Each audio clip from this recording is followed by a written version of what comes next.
Hello and welcome to this episode of How to Be a Great Player. Well, this episode is a little bit self-indulgent. In this episode, I want to talk to you about a character that I have made recently for use in a VTT game. Don't know what VTT stands for? Well, neither did I until a couple days ago, and it stands for Virtual Tabletop. Now, in my other channel, Great GM, I may have released a video where I may or may not have criticized online players being something of a perhaps inferior way of playing the game that we love so much.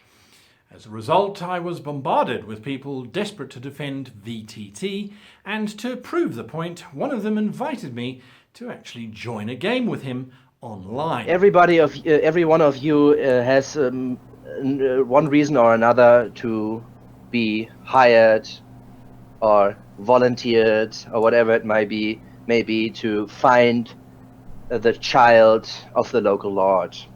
So I wanted to share with you the character that I came up with for this one-shot VTT game.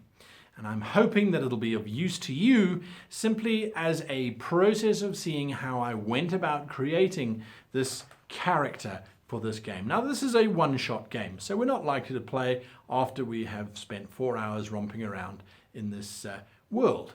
But I treat every character as specially as all characters. And because I enjoy the creative process, it really isn't much of an effort to me. So I sat and I said, okay, we're playing a one-shot game. What is the idea that I want to explore? Well, part of it is to test just how adaptable VTT simulators are, and we're going to be using Roll20, which is one of many different systems out there where you can role play online. And I thought, I don't often get to play. And one of the reasons why I don't play very much is because I don't like being stuck to one character. My schizophrenia kicks in, and I like to have multiple personalities that I can play with. How do I translate that into a character? Have you seen this tapestry? Have you looked at this? This tapestry is amazing. What girl? Oh, we're going to the swamp. Yeah, the tapestry's got a well, it's quite a nice little map of the area, isn't it? And there's a swamp nearby, and if I was abducting the Duke's daughter, I'd probably take her to a swamp, because all the Duke's men on their horses couldn't, go charging in there, because, well, horses don't do so well in swamps, really. Well, unless, of course, he's riding swamp donkeys, but I doubt that. Well, one of you asked a question on the channel about elves and long life and how they interpret passages of time and that kind of thing. And I thought, well, that is an interesting question. If I myself was an individual who had 600 or 700 or 800 years to live, well, I would be pretty excited. The opportunities that you have to explore all the different facets of life. For 1 century, you could learn how to save people. Perhaps you become a psychologist. For another century, maybe you want to look into the sciences to understand how our world works. So you become a scientist. Another century, maybe you take a break. You've been working pretty hard, so you catch up on your reading. The next century, you try your hand at writing because, well, you've spent so much time reading, you got inspired to write out these stories. That's only 4 centuries. You've got 4 to go. That's so much time. And the world around you is changing so dramatically. Even at the height of our darkest period, from 800 AD to 1200 AD, there was some remarkable changes in how the church operated, in the average lifespan of individuals, and how agriculture happened. You could be there for all of that and just experience the change. There's so much to it. So when we look at a character in a traditional setting like Dungeons and Dragons, and we look at the elf character, people go, oh, well, the elves only mature at the age of about 145. Excuse me. What were they doing for 145 years? Were they prepubescent, angry, angsty teenage elves? Well, Legolas was that in the movie, but sure, come on, 145 years, you're going to pick up something or two. Or does that mean that an elf you come across who's maybe 80 years old or 50 years old can't read or write yet because they just haven't got around to doing that yet? They've just been enjoying being a child? Well, those are questions that some of the literature doesn't cover, and I'm sure some of you have got your ideas on that, so let's share it below. So I thought an elf who is 130 years, has lived through quite a lot of decades, and has had the capacity to experience a lot of things that humans haven't experienced. And it's because humans don't get to that age. By the age of 50, a human's gone through an entire career, has raised a family, is becoming a grandfather. By 145, an elf is still a teenager. So, suffice it to say, I decided I was going to create an elf. I don't think you speak their language, Mr. Rumble. But I have spent some time with a druid. Yes, so I can probably speak to it if we can just find it, because that doesn't sound like it's 7 foot tall. And then I thought, and I've had many debates with my own players and with other people online, elves go through periods of activity and then periods of intense relaxation, where they don't develop and they don't grow and they don't think. That's how they get to living their long lifespan. Well, that's one interpretation. I personally don't like that idea, because it really means that an elf is just a human stretched over that immense period of time. I believe that there would be some kind of mental change. Even if you're sitting doing nothing for 50 years, you're still doing something. Unless they sleep. But I've never read any books where they've come across elves sleeping for 50 years because they're going to be active for the next 10. Regardless. I then said, all right, do I want to play a typical haughty, arrogant elf? And my answer was, well, they kind of irritate me, so no. Then I thought, should I play a Vulcan-like elf who's logical and dispassionate and looks at things from a efficient manner rather than from a frivolous manner? Then I thought, no. What do I want to do? I want to have adventure, I want to have fun, because it's not often that I get to play. How can I play an elf who's very long-lived, because that's something that I want to explore, but someone who has fun? What about an elf who did not grow up as an elf? I've just been reading Terry Pratchett's Gods, and there's a classic example called Carrot, who's a human who was raised by dwarves and believed that he was a dwarf. Well, what if I turned that on its head? What if it was an elf who was raised by halflings? Halflings are studious individuals, but they very, generally speaking, care about the earth and about tilling the earth and about growing crops and about enjoying the finer things in life. So what about an elf who was raised by hobbits? Well, where does that take me? You've got an elf. His name now has to be hobbit-like rather than elf-like. So into this world we are born Basil Thrimble. Basil Thrimble. And I thought, well, there's Basil Thrimble, an elf who was raised by halflings. How is that going to impact his life? Well, it means that he starts by being someone who tills the soil and who works out on the fields and raises crops and has respect for nature. At least that's typically what halflings are. So what career path would he have? I have to assign him a class because, well, that's how the game works. Well, let me give him either a ranger or a druid class. Because he's an elf and he's maybe a little bit more curious and doesn't really want to wander very far from home, perhaps a druid would make more sense. So if he were to apprentice himself to the local hobbit druid who looks after the fields nearby, that gives him something to study and something to follow through on. But Basil is not the kind of elf who, after spending 30 years learning on how to be a druid and not really advancing very much because he's still young and his studies are not so focused, after a while Basil got bored with making crops grow a little bit faster and speaking to badgers about where their next set is going to be dug, or wandering around listening to blue tits speak about their latest conquest, or how many nests they've built, or how many eggs they've laid.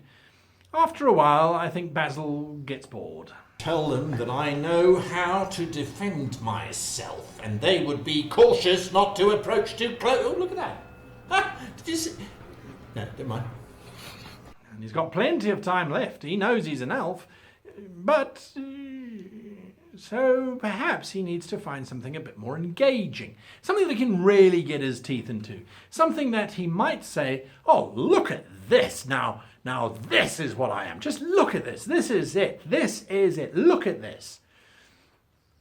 I'm going to become a mage because there's something that I can really look at this. There's the spell book and there's this whole world of magic. Now that is something that I can get myself really, really deeply involved in. So he starts to become a magician and starts to learn the books, and he writes off to the Wizard College and gets sent a Learn Wizardry 101 book, and he starts to embrace it.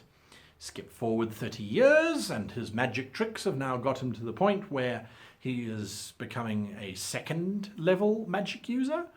And then skip ahead another 30 years. So we're only 90 years, well, plus 20 years for existence maybe. We're only 100 years into his existence. And he's a level 3 mage going, well, fireballs are nice, and lightning bolts are nice, and mending is nice. And it's all pretty much the same, isn't it? I mean, you're just sort of casting spells, and it's nothing new, and the field has kind of been explored, and there's no new avenues of magic opening up. I mean, it's not like we're discovering geomancy or we're looking... There's just nothing out there. It's all the same. No, I don't think that's for me. I don't think that's for me. So then Thrimble meets a monk, and the monk says, my son, the passage to understanding and knowledge is not through nature or through spells, but it is through the self and the discovery of your own internal geography, your own internal thoughts, and the mastery thereof that is most important. Yes? Consider the fact that the lizardmen attacked us after we saw the crows, but the crows are not naturally occurring in the swamp, whereas the lizardmen are, which means that perhaps the lizardmen are actually trying to defend their territory from the invasive crows. If the invasive crows are busy circling around a temple, the temple might be controlled by somebody who's trying to control the crows, which the lizardmen are actually fighting against, and that's why they were wearing it as an amulet trophy around their necks, because they're actually trying to defend the swamp against the things that are inside the temple. Wow, look at this! Just look at this! This is something that I can really get my hands on. Yes, exploring the inner turmoil of my own psyche. That's new. Look at this. This is fantastic. As a result, and I've been repeating the phrase repeatedly, look at this became his nickname. But because of contractions, it became Look This. So his name now is Basil Look This Thrimble. So Look This now wanders around studying under this monk. And for 30 years, he learns how to find inner peace, how to discover his inner key, and his spiritual power starts to blossom. Well, maybe. It's not bad, but I kind of know myself now. I've kind of discovered my inner peace, and I kind of find that it's boring. Maybe. Oh, look at that! So Basil Look This Thrimble now has a character journey. He's going to explore the world because he wants to find something new, something invigorating, something that he can dig his teeth into and, oh, look at this. This is for me. So that's the basic idea. Now I needed to give him a backstory, so who found him? Well, that was Duke and Dolly. Duke Thrimble and Dolly Thrimble raised poor old Basil, or Look This, as everyone started to call him after 100 years, raised Look This as their own son. And although Duke is a very down-to-earth halfling and doesn't take much interest in what Look This does after he moves away from being a druid anyway, he's still supportive of his son. Dolly, of course, is very proud, very proud. How many parents get to say that after 100 years their son has been a druid, a wizard, a monk, and is now thinking of becoming a blade-singing warrior person? How many mothers have the opportunity to have 4 sons and 1? Not that many. Not that many. Yes, he hasn't got a clue what he's doing with his life, but we love him. So Duke and Dolly are his supportive parents. Why does he decide to leave the area that he's in? It's a perfectly content environment. He has everything that he could possibly want. The crops grow because of the local druid. Harvest happens. Minor bugbears and bears and wolves and things can get chased off by the fire that the mage creates. So this is an idyllic world. Why does he leave? Well, perhaps he leaves because of something that he did. something that motivated him to want to change from being a mage rather than just getting bored. Because he got bored whilst he was being a druid. So how do I change that? Well, quite simply, I change that by saying that his magic, that he was getting bored with the basics of magic, he was trying to twist and change and manipulate his magic to doing something that it wasn't supposed to do. Fireball is an interesting example. You throw a fireball at a tree, the tree explodes because of the heat that the fireball generates, but nothing is set on fire. That's not very practical. And there are other spells out there that one can use that can cause fire, but they don't do much damage.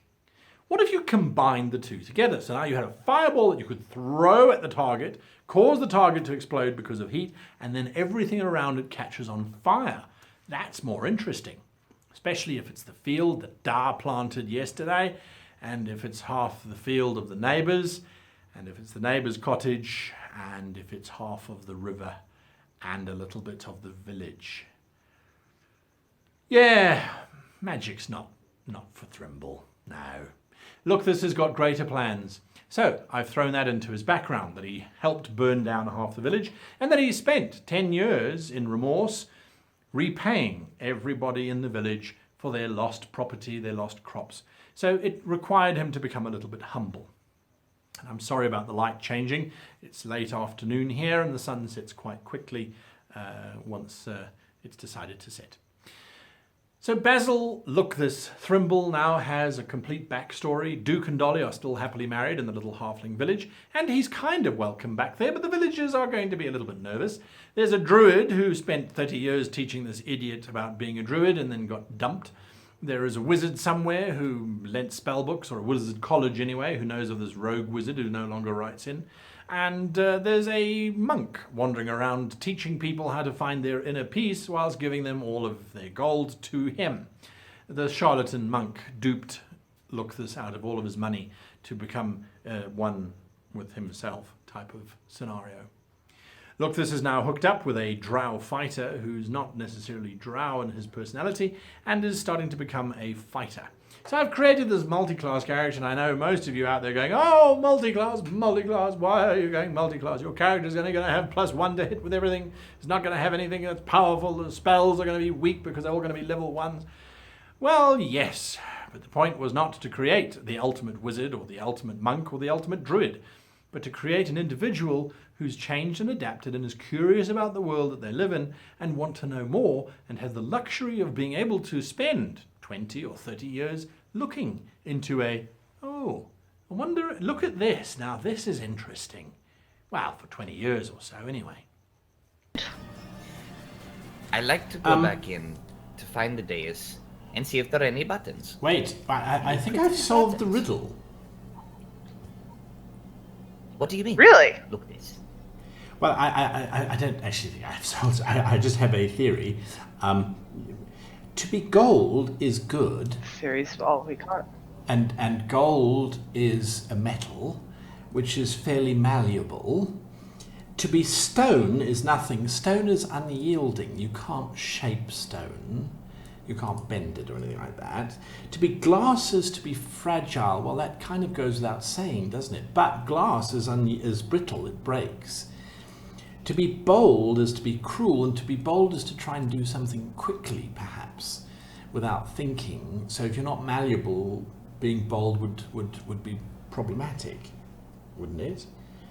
And then what keeps me going? Well, what keeps gold malleable? Well, that's warmth, wasn't it? Isn't it? No? Are you suggesting we light a fire in the bowl? Possibly. A lot of problems are solved by fire.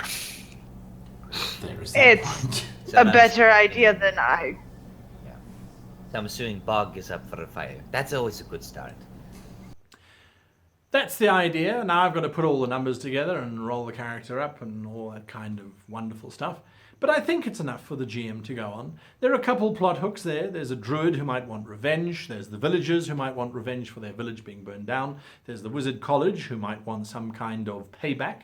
There, of course, is the charlatan monk.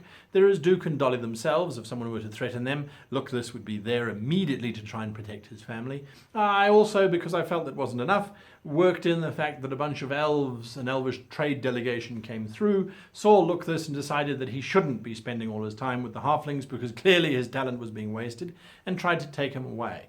He refused, saying that he is, as far as he's concerned, a halfling and not an elf, so perhaps a health. He resisted them, so perhaps they come back with force because they feel that he is bringing down the name of elves everywhere. Because Luckless is overly eager, he's passionate, he's dedicated to a cause for a certain amount of time anyway, and he values those around him for the knowledge that they can give him. And he gives his knowledge away just as freely. So there are a couple plot hooks the DM can work with if they really want to. But because it's a one-shot, I don't expect the GM to take advantage of any of those either. And that is how I go through character creation process, using broad strokes of the videos that I have done before and using them to create a character which I'm fairly enthusiastic about playing. I know in combat he's not going to be very good, his spell choices are fairly limited, and well, the druid's got a little bit of influence there, so is the monk, but the character is what I'm interested in. Well, I hope this helped a little bit to understand the psyche that goes on behind my character creation and the importance that I place on the story first and then the numbers and the statistics later on. And if it's inspired you to create a character rather than to write down some numbers and then create a character from that, well, that's fantastic. Until next time, hit that like button, hit that subscribe button, and leave your comments and thoughts below so that we might engage and talk in those wonderful conversations that we have on this channel. Until next time, I wish you the very best of playing.